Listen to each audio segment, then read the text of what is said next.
किसी भी एग्ज़ाम में जब हम बैठते हैं, खासकर जो कॉम्पिटिटिव एग्ज़ाम्स होते हैं, तो उसमें एग्ज़ाम देने से मतलब एग्ज़ाम में क्वेश्चंस अटेम्प्ट करने से पहले आपको जो भी क्वेश्चन पेपर है, उसको पहले क्या करना है, गो थ्रू करना है।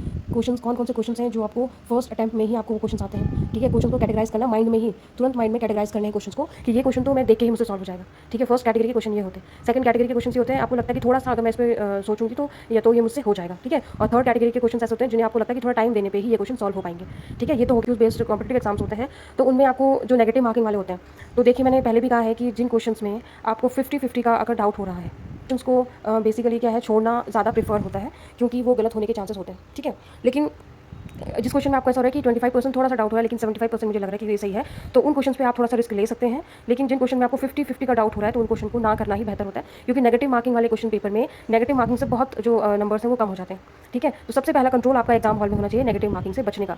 और नेगेटिव मार्किंग से कैसे बचा जाता है? अगर आपने अपनी प्रिपरेशन के दौरान जो है अपने कॉन्सेप्ट क्लियर रखे हैं, आपने जो है एनालॉजी से अगर पढ़ाई करी है, तो आपको एग्जाम हॉल में तुरंत ही अपनी जो एनालॉजी वाला माइंड है, उस क्वेश्चन के लिए आपने जो एनालॉजी लगाई थी, वो तुरंत ही आपको विदिन अ सेकंड जो है वो दिमाग में आ जाता है। आपको ज़्यादा स्ट्रेस लेने की ज़रूरत नहीं होती, ठीक है? तो जब भी आप एग्जाम दें नेगेटिव मार्किंग से बचें, ठीक है? क्वेश्चन को पहले पूरा गो थ्रू करें कि आपको कितना आता है, क्या आता है, कौन से ऐसे क्वेश्चन है जो कई बार ऐसा होता है ना कि आप पेपर को जब देख रहे होते हैं तो कुछ क्वेश्चन के आंसर आपको तुरंत आते हैं, तो आप वहीं पे उनको टिक कर सकते हो, ठीक है? वहीं पे टिक कर सकते हो। अब ओएमआर वाले में क्या ट्रिक होता है कि सपोज़ आपको टाइमिंग भी देखनी होती है और आपको जो होता है ओएमआर फिल भी करनी होती है। तो ऐसा वैसे तो यहाँ किसी का अपना पर्सनल चॉइस होता है, बट जो मुझे लगता है मैं क्या करती थी कि पहले कुछ क्वेश्चंस जैसे मैंने सॉल्व कर लिए तो फिर मैंने उसको ओएमआर में फिल कर लेती थी, ठीक है? ओएमआर में क्या करती थी, फिल करती, जैसे कि वो रिलैक्स मोड में ही वो चीज़ फिल होती थी, मुझे कोई हड़बड़ी नहीं होती थी।